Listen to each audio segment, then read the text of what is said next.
Yo, what is going on, homies? It's your boy Stumped back for another Optc video, and in today's video, we're hopping into the 10-star Garps challenges with some of the faster teams and the safer teams that I have built for you endgame players or you whales out there. So, today we are focusing on the strength variation. Now, I have put together a video for the newer players as well. They will be uploaded in the next coming days, but I did want to start off with the speed team, as this content has been out for a little while now, and lots of people do know how to beat it. So I was hoping to just get out some very fast teams for you guys, and some safe teams as well, for you guys to help for you guys to take down these events each month as quickly as possible. So in today's video, we are, like I said, we are focusing on strength. I'm not going to talk about the teams like I am going to do in the other videos.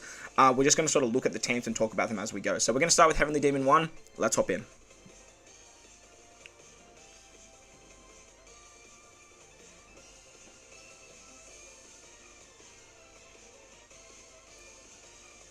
So against Heavenly Demon 1, we are using a Bullet and Sweet Generals hybrid team. Now, Sweet Generals is very, very good for this content, as they can just remove Despair with their Captain ability, which is super, super handy. Now, if you don't have the limited Rare Recruits Perospero or Bonnie, you can actually replace them with Rare Recruit Law and Rare Recruit Don Krieg and Jin. I actually think that's a little bit quicker, but I did really want to get the super typing of the Sweet Generals off, as I just really like using super types whenever I can. So on turn 1, we're going to use the Zoro special. We can just blow away the first stage, and then we can easily move on to the second stage. On the second stage, we'll come up against the Vacuum Cleaner chick. She is going to despair us, but obviously with the Sweet Generals, we can remove that.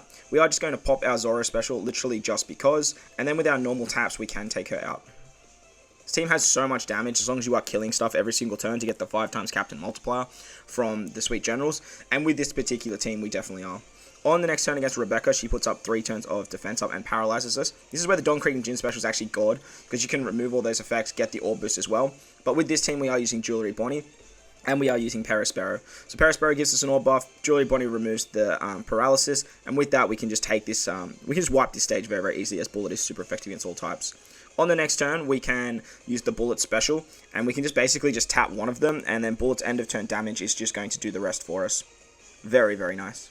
On to stage 5 against Bardo, he gives us Despair as well, but because of the Sweet Generals, we can easily remove that, but he does have a barrier for 2 turns as well. This is where the special of Akainu is absolutely amazing, as Akainu can not only remove the barrier, but he gives us an attack boost and a conditional boost, which is super, super handy. Now, I do want to save that orb on Bullet.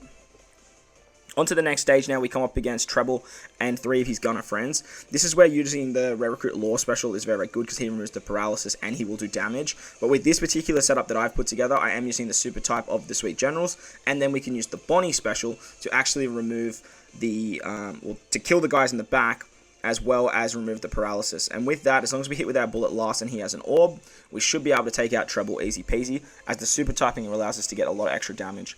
On the final stage now, we can use our Zoro special to just blow away all the units around the outside. We can use our Sweet General special for an attack, chain buff, and a color affinity boost. And with that, our boy Dofi, he just don't stand a chance, unfortunately. Well, not unfortunately, fortunately for us. And see you later. So that was Dofi 1, very, very fast, very, very safe as well, no stalling required. Alright, on to Revolutionary Army 1 now, and we are using a very similar setup. We are bringing Sweet Generals as our leader, but we are still bringing a friend Bullet.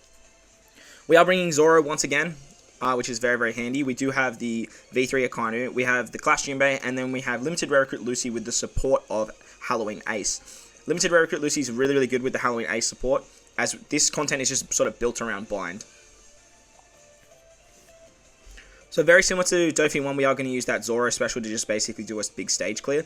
And then we can move on to stage 2 against Kuma. Kuma puts up defense up. So what we can do on this particular stage is use the Jinbei special to set the defense to 0 and give us a 2x color affinity boost. Now, because Bullet's super effective against all types, that 2x color affinity is very, very strong. On the next turn, we come up against, what's her name? Oh my god, I'm blanking. Robin and her girlfriends. We are going to use the Zoro special once again here to basically just blow away all of them. And then we can actually just do our taps and take out Robin. Now, I always like to make sure that I'm tapping with Bullet. If you can make sure you get an orb on Bullet every single turn, it is going to like maximize your damage output, as when we come into this stage again, Inuyasuma and Invinkov, we're actually going to use the Bullet special. Now, we did get lucky with an orb on Bullet. Now, if you don't, you just basically need to do a few more taps. But as you'll see on my particular run, just by hitting with Bullet second or third with a perfect, the end of turn damage from Bullet will basically clear the rest of the stage. On to stage 5 now, we come up against Morley and Bella Betty. Morley has a barrier for 1 turn, so you can use the ship of the Victoria Punk, but utilizing a Kainu here is actually amazing, as we can not only remove the barrier, we give ourselves an attack buff, and we give ourselves a conditional buff as well. And as you guys will see, just with that, 3 characters blow away Amole and Bello Betty very, very easily. On to the next stage, we come up against Lindbergh and Curaçao. They're going to give us a full board of block orbs, and they're going to bind our right-hand side. So putting Lucy on the left is very, very important, because we can use his special to not only remove the bind, he's going to give us an attack buff, and he's going to change those orbs into matching for us. And then just with Bullet hitting on that final shot, he can just blow away Curaçao. Having color affinity on, of course, we don't get an orb on Bullet. Like, why would you give me an orb on Bullet, game? It is what it is, though. So on the final stage, when we come up against Sabo and Koala, if you get an orb on your Bullet, it's going to be a lot quicker, but obviously, there is still RNG. But with this particular team, it's not that big of a deal, as we do have quite a lot of HP, so we can actually just tank our way through the burn, hit our perfects, and then just finish off Sabo Koala very, very easily. On the res, Sabo Koala have like 500,000 HP, which just means that Zoro can just go raw and just absolutely destroy them. So the next challenge is the WhiteBeard challenge, and this is where things start to get a little bit pay-to-play heavy. Now, I've tried to keep this as like fast as I possibly can, but I also wanted to keep it as safe as possible. So the idea here is to not stall, but also not have to rely on RNG when it comes to orbs. So with this team, we are running double Kaido, and as you guys probably saw there, we are using Luffy Sanji with the support of German. Now, the reason we're doing that is, as you can see on turn 1, we're actually going to get a full board of T&D orbs. Now, on the first turn, we actually want to just, like, use all those T&D orbs. That way, we can actually just start building that versatility of Kaido very, very fast. And by turn 2, we actually have 6 orbs into the verse meter. On the second turn, we can actually use Luffy Sanji's special, which means that we can actually get our verse ability by stage 3, which is very, very handy. So on the second turn against the Watermelon Head guy, he gives us attack down, so we're going to use our Buggy special here to remove that. Buggy's going to give us a full board of orbs, so make sure that you use Buggy first, very important.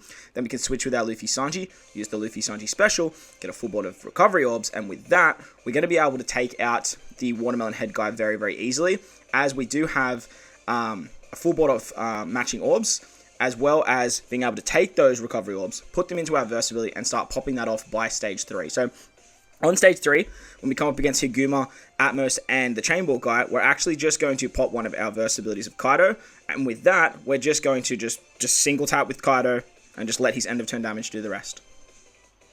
Hopefully we do get a matching orb on our Kaido there, as on the next turn against Speed Giro, we did, beautiful. Against Speed Giro and Isu, this is where things can get a little bit annoying, I guess. It's not annoying, but like less RNG related. So if you do get a matching orb on your Kaido, you can easily just take this stage out in one go, as the end of turn damage is just basically going to do the work for you. On to the next stage, we come up against Jozu. Now, Jozu puts up defensive effects, so this is where we can actually use the special of our Vivi and Rebecca. Vivi and Rebecca are actually really, really good, as we don't actually need to switch with them at all, and they're going to have color affinity. We are going to use the other versatility of Kaido as well, though, just to make things a little bit easier in case we don't have the damage. But as you can see, just with the Kyros support, the 2 times attack, the 2 times color affinity, it's very, very easy to take out Jozu on this particular stage. Moving into the next stage against Marco and Vista, we actually get normal attacks only. So the versatility of Kaido now becomes redundant, but this is where we can start using the specials. So what we're going to do on this particular stage here, we can use our Enel special.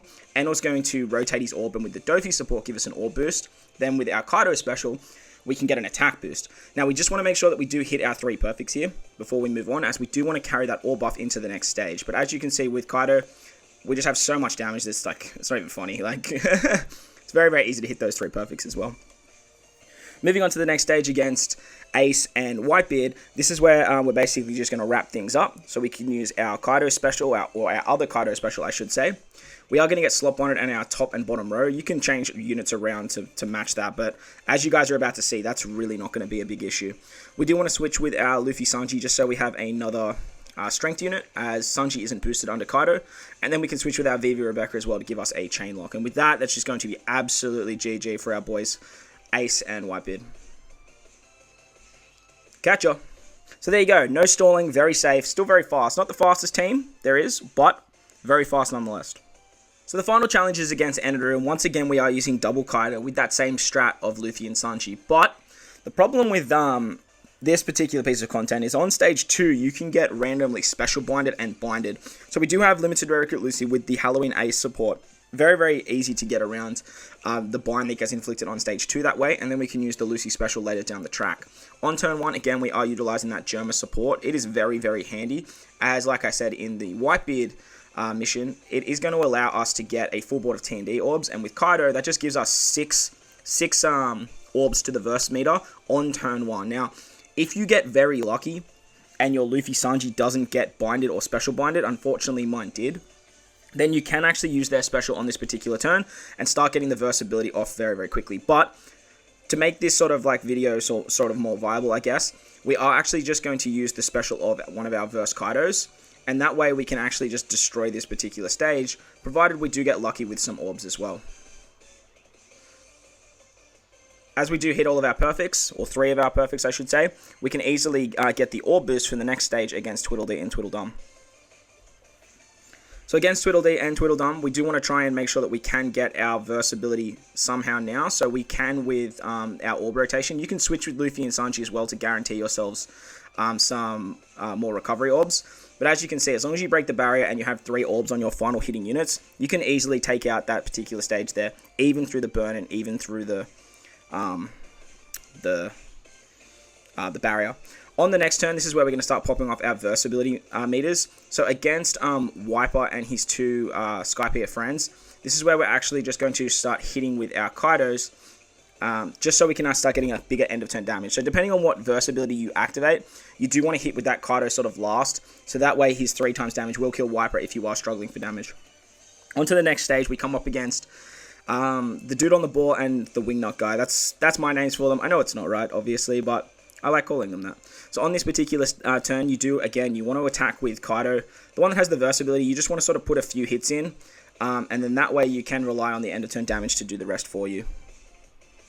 Do get the guy on the ball down sit like fairly low. You do want that like big AoE damage to take him out, and then the last hit to take out the wingnut guy. On to the next stage, we come up against Gidatsu and On. They are going to bind our bottom row units, and they are going to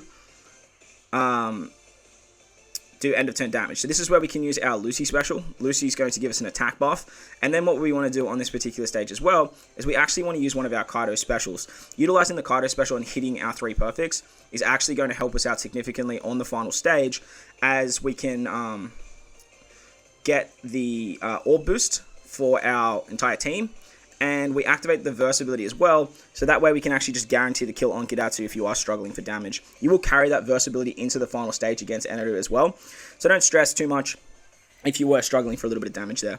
On the final stage against Eneru, we are going to use our King special, as he has fear resistance. Very important that you do that. You can replace him with Stampede Boggy if you guys don't have this King. And then what we can do here is we can actually use the special of Orochi. Now, Orochi is going to actually remove the stun as he does damage, but he also does a 2 times attack boost to our Powerhouse and our Driven units. And with that, as you can see, like we can just, even without like having a full Driven Powerhouse or Cerebral team, we can easily clap Eneru. So there you guys go. That was my speed safety video for the strength variation of the 10-star Garps challenges. I hope you guys enjoyed this one, and if you did, make sure to go down there and belt the like button for me. If you're new to the channel too, consider hitting that big red subscribe button as well. And as I mentioned, if you are a new player, keep an eye out for the next coming videos. There will be more of a new player's guide to take down all of these 10-star events for the strength variation. But guys, wherever you are in this beautiful world, make sure to enjoy the rest of your day. As always, I thank you guys for watching, and I will catch you all in the next one. Lights!